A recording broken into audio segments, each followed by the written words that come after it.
Hello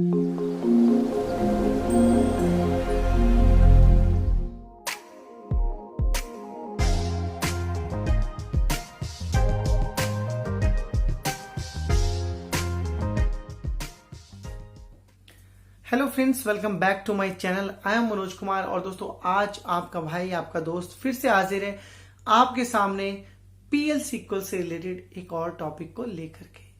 जैसे कि last videos में हमने 2-3 चीजों की बात की, क्योंकि हमने बताया कि हम प्रोसीजर और फंक्शंस को स्टार्ट करने जा रहे हैं।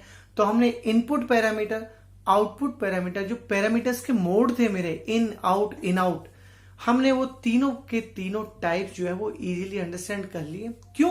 क्योंकि जब हम फंक्शन क्रिएट करेंगे, जब हम प्रोसीजर क्रिएट करेंगे, तो हमें पहले से ही पता हो कि ये चीजें किस काम में यूज में आने वाली है। तो उनकी बात हम पहले ही कर चुके हैं। आज बात करने वाले हैं दोस्तों हम फंक्शंस की। फंक्शन मेरे क्या होते हैं, क्यों यूज में आते हैं, कहां पे यूज करना चाहिए, कहां पे यूज नहीं करना चाहिए, फंक्शन के अंदर का सिंटेक्स क्या होता है, फंक्शन की क्या प्रॉपर्टीज होती है, क्या एडवांटेज होते हैं और क्या डिसएडवांटेज होते हैं। सारी चीजों की बातें इसी वाले वीडियो में करने वाले हैं। तो ध्यान से समझिएगा और वीडियो को फास्ट फॉरवर्ड या स्किप करके बिल्कुल मत देखिएगा दोस्तों, अगर कंसेप्ट को पकड़ना है। तो चलते हैं बोर्ड पे, थोड़ा सा स्टार्ट करते हैं, देखते हैं बोर्ड पे कौन कौन से क्वेश्चंस मैंने पहले से आपके लिए लिखे हुए हैं।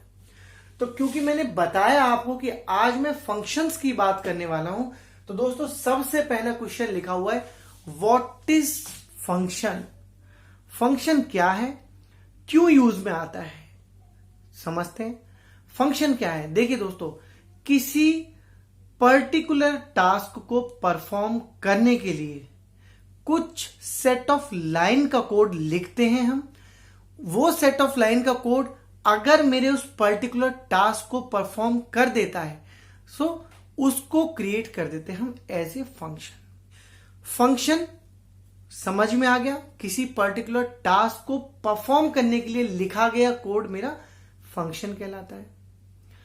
क्यों लिखते हैं फंक्शन? भाई कोड भी तो लिख सकते हैं, क्या फर्क पड़ता है?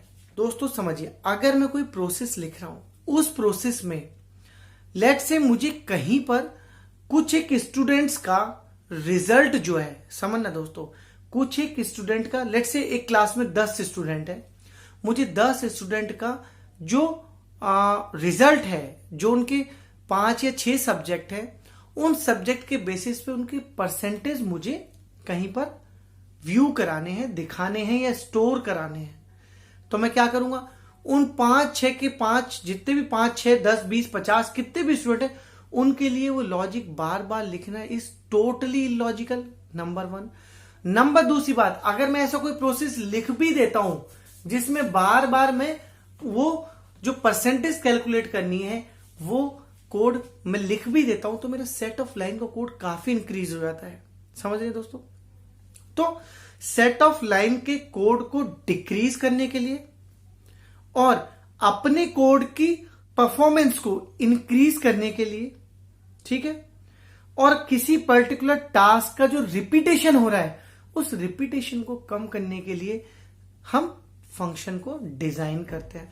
तो क्यों करते हैं ये समझ में आ गया।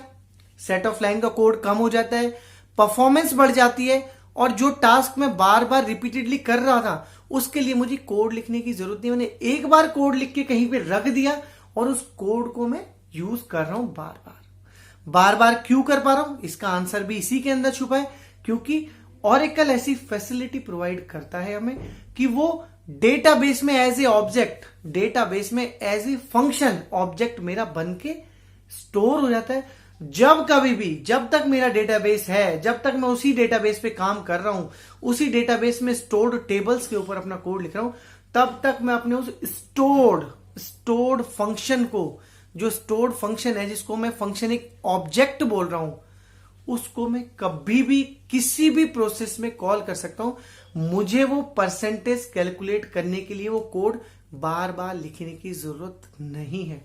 ठीक है, तो मुझे लगता है कि यहां पे फंक्शन क्या होता है, क्यों हम लिखते हैं फंक्शन का कोड, वो यहां पे इजीली क्लियर हो गया होगा कि किसी भी टास्क को, जो मुझे लगता है कि ये टास्क बार बार रिपीटेडली मेरे सामने आने वाला है और मुझे इसके लिए 10 लाइन का कोड बार बार लिखना पड़ता है, तो उसके लिए मैं एक फंक्शन बना करके अपने पास रख लूंगा। स्टोर्ड प्रोसीजर स्टोर्ड करा दूंगा कहां? अपने डेटाबेस में एज ए ऑब्जेक्ट उसको क्रिएट कर दूंगा। जब कभी भी जरूरत होगी तो मैं उसको यूज कर लूंगा। तो फंक्शन क्या होता है, क्लियर है? फंक्शन क्यों लिखा जाता है, क्यों क्रिएट किया जाता है, ये भी क्लियर है। अब बात करते हैं कि यूजर डिफाइंड जो फंक्शन है ये क्यों बनाए भाई, क्यों बनाए? रिक्वायरमेंट तो डिस्कस होगी, लेकिन ऑरेकल ने भी तो बहुत सारे फंक्शंस हमें दिए हुए हैं। ऑरेकल के दिए हुए फंक्शंस को सबसे पहले तो बोलते हैं हम सिस्टम डिफाइंड फंक्शंस, ठीक है, या pre defined system defined functions बोलते हैं। वो मेरी सारी रिक्वायरमेंट्स को फुलफिल नहीं करते हैं। बहुत सारे फंक्शंस हैं ऑरेकल के, स्ट्रिंग के अलग हैं, न्यूमेरिक के अलग है, कैरेक्टर के अलग है, डेट के अलग हैं, ग्रुप वाले अलग हैं, सिंगल रो वाले अलग हैं, और आपका एग्रीगेट फंक्शंस अलग हैं, और आपका और बहुत सारे हैं। एनालिटिकल फंक्शन अलग है, कन्वर्जन फंक्शन अलग है, बहुत सारे फंक्शंस ऑरेकल ने दिए, लेकिन वो मेरी कुछ एक रिस्ट्रिक्टेड रिक्वायरमेंट को ही फुलफिल करते हैं, सारी की सारी रिक्वायरमेंट्स को फुलफिल नहीं करते हैं। एग्जाम्पल के तौर पर मैं बोल दूं कि आपको इन 5 लाइनों पे छोड़िए, मैं सिंपल और सिंपल लेके चलता हूं।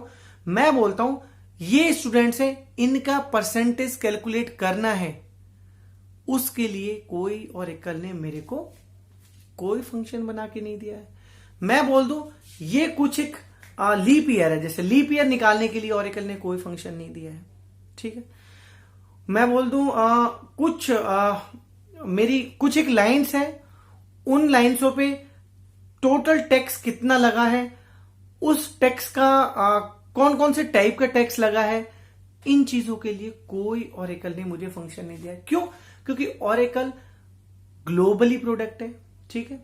तो ऑरेकल वो स्टैंडर्ड फंक्शंस तो सबको देता है जो नॉर्मली सबके लिए यूज होते हैं, लेकिन जो फंक्शन किसी भी पर्टिकुलर कंट्री के लिए या किसी इंडस्ट्री के लिए, किसी पर्टिकुलर रिक्वायरमेंट के लिए, किसी पर्टिकुलर कंपनी में यूज हो रहे हो, उन फंक्शंस को ऑरेकल नहीं देता है। तो ऐसी रिक्वायरमेंट्स को फुलफिल करने के लिए ही आता है मेरा यूजर डिफाइंड फंक्शन। क्लियर? थोड़ा आगे और बढ़ते हैं। फंक्शन के टाइप बता चुका हूं, सिस्टम डिफाइंड फंक्शंस होते हैं, यूजर डिफाइंड फंक्शन होते हैं। सिस्टम डिफाइंड वो होते हैं जिन्हें ऑरेकल मुझे बना के देता है, जिनके टाइप्स मैंने कुछ कुछ यहां लिखे हुए हैं। सिंगल रो फंक्शन होता है, ग्रुप मेरे फंक्शंस होते हैं, न्यूमेरिक होता है, कैरेक्टर होता है, डेट वाले फंक्शन, कन्वर्जन, एग्रीगेट, बहुत सारे फंक्शंस होते हैं। इसके लिए वीडियो आपको मेरी मिल जाएगी डिस्क्रिप्शन में भी और ऊपर आइकन में भी, जो ऊपर ब्लिंक करता है आइकन, उसमें भी आपको मिल जाएगी। तो इनके लिए आपको वरीड नहीं होना है। आज बात करने वाले हैं इसकी यूजर डिफाइंड की, कर भी चुके हैं, क्या होता है, कहां यूज में होता है, ऑरेकल ने क्यों नहीं दिया, सारी चीजों की बात कर चुके हैं। अब थोड़ा सा इसकी सिंटेक्स की बात भी कर लेते हैं, इसकी प्रॉपर्टीज की बात भी कर लेते हैं। तो सिंटेक्स बहुत सिंपल है दोस्तों। भले कोई भी डेटाबेस ऑब्जेक्ट ऑरेकल में क्रिएट करना हो, उसके लिए मोटा मोटी एक लाइन तो आप समझ लीजिए, क्रिएट और रिप्लेस आते ही है। देखिए क्रिएट से भी हो जाता है, ये जो क्रिएट और रिप्लेस जो लिखा हुआ है दोस्तों, और replace is optional. Optional for what? अगर आप एक बार कोड लिखते हो, फिर से आपको कोड को चेंज करना है, फिर से कोड को चेंज करना है, कोई और रिक्वायरमेंट आ गई, फिर कोड को चेंज करना है, तो you can change by this syntax or replace, create or replace. You can replace your code any time, और कितनी भी बार, जितनी बार आप चाहें आप अपने कोड को रिप्लेस कर सकते हैं। बट अगर और रिप्लेस नहीं लिखते, आपने डायरेक्टली लिख दिया क्रिएट फंक्शन, तो दोस्तों एक बार बना हुआ फंक्शन आपको ड्रॉप ही करना पड़ेगा। अगर दोबारा उसमें कोई मॉडिफिकेशन करने हैं, आप उस बने हुए फंक्शन में कोई चेंज नहीं कर सकते। तो और रिप्लेस लिखना एक अच्छे कोडर की पहचान है, एक अच्छे डेवलपर की पहचान है। तो और रिप्लेस लिखना चाहिए, क्योंकि क्या मैनेजमेंट की रिक्वायरमेंट आ जाए, कब आपको अपना कोड चेंज करना पड़े, मॉडिफाइड करना पड़े, तो और रिप्लेस लिखना चाहिए। फंक्शन बनाने तो फंक्शन लिखना ही होता है, उसके बाद देने होते हैं कुछ एक create or replace function. Function का नाम भी देना होता है दोस्तों, फंक्शन का नाम भी अपना देना होता है, जो भी नाम है वो आपको नाम देना होता है। नाम के साथ में देना होता है पैरामीटर्स। अब यहां पे देखिए प्रॉपर्टीज को समझने की बात आ गई है। कुछ ना कुछ ऑप्शनल है, कुछ ना कुछ इन होगा, दैट इज ऑप्शनल। हो भी सकता है इन, नहीं भी हो सकता है, डिपेंड्स अपॉन योर कोड। आपने कोड कैसा लिखा है, क्या रिक्वायरमेंट का कोड लिखा है। तो पैरामीटर, इनपुट वाले पैरामीटर ऑप्शनल हो सकता है, आउट पैरामीटर यूज नहीं होता है। जो पैरामीटर मोड्स मैंने आपको प्रीवियस वीडियो में पढ़ाए थे, आउट पैरामीटर यहां पर यूज नहीं होता है, इन आउट भी नहीं होता है। इन पैरामीटर यूज होता है, आप इन भी नहीं लिखोगे तो डिफॉल्ट में वो इन लेके जाएगा, ठीक है। तो पैरामीटर लिखा जाता है, उसके बाद लिखा जाता है कि ये रिटर्न क्या करेगा। दूसरी प्रॉपर्टी बताने वाला हूं। पहली प्रॉपर्टी बता दी कि पैरामीटर ऑप्शनल होता है, आउट पैरामीटर यूज नहीं होता है। तीसरी चीज बताने वाला हूं कि एक फंक्शन एक ही तरीके का डेटा टाइप रिटर्न करता है, जो आप यहां डिफाइन कर देते हो। वैरचर हो, स्ट्रिंग हो, डेट हो, कुछ भी हो, जो आपने एक बार डिफाइन कर दिया सिंटैक्स में, उसी डेटा टाइप की चीज को या डेटा को वो रिटर्न करता है, ठीक है दोस्तों। तो 2-3 प्रॉपर्टी पकड़ में आ गई।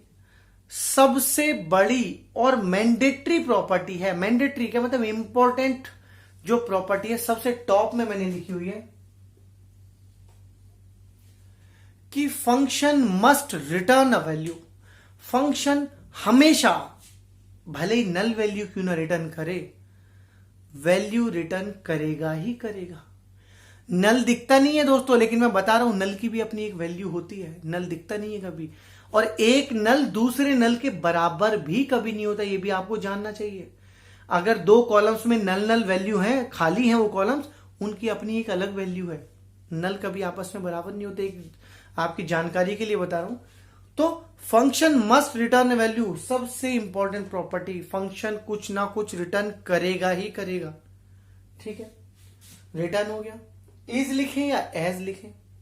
उसके बाद डिक्लेयर सेक्शन होता है, बिगिन और एंड सेक्शन के अंदर आपको लिखना होता है क्या, अपना वो कोड जिस पे आपको काम करना है, मतलब एग्जीक्यूटेबल पार्ट जो है, जो भी लॉजिक आपको लिखना है लिखना है। लॉजिक के हिसाब से वैल्यू रिटर्न करानी है। एक्सेप्शन भी लिखना है, जरूर लिखिए, अच्छे डेवलपर की पहचान है। एक्सेप्शन भी लिखिए, और किसी भी रीजन से अगर आपका कोड फेल होता है तो एक्सेप्शन से वैल्यू रिटर्न कराइए, जैसा हमने यहां करा है। तो मोटा मोटी फंक्शन क्या होता है, कहां यूज में आता है, क्या एडवांटेज है। एडवांटेज यही जो पहले बात कर चुके हैं, रिक्वायरमेंट जो होती है उन्हीं में एडवांटेज भी छुपे होते हैं, ठीक है। बहुत सारी बातें कर ली, प्रॉपर्टीज की बात भी कर ली, सिंटेक्स की बात भी कर ली, टाइप्स ऑफ फंक्शंस की बात भी कर ली। तो अब चलते हैं लैब में। लैब के लिए दोस्तों आगे की वीडियो जरूर देखिएगा, सो दैट आपका कंसेप्ट जो है वो क्रिस्टल क्लियर हो जाए। फंक्शंस की और भी बातें हम करने वाले हैं। फंक्शंस को कहां कहां से कॉल करा सकते हैं, फंक्शन को किस किस तरीके से यूज कर सकते हैं, कैसे एसक्यूएल में यूज कर सकते हैं, कैसे स्टोर्ड प्रोसीजर में यूज कर सकते हैं, कैसे एनोनिमस ब्लॉक में कर सकते हैं, कहां कहां कर सकते हैं, किस किस तरीके से कर सकते हैं, सारी बातें इन डिटेल लैब में देखने वाले हैं। तो लैब सेशन बिल्कुल मिस नहीं कीजिएगा।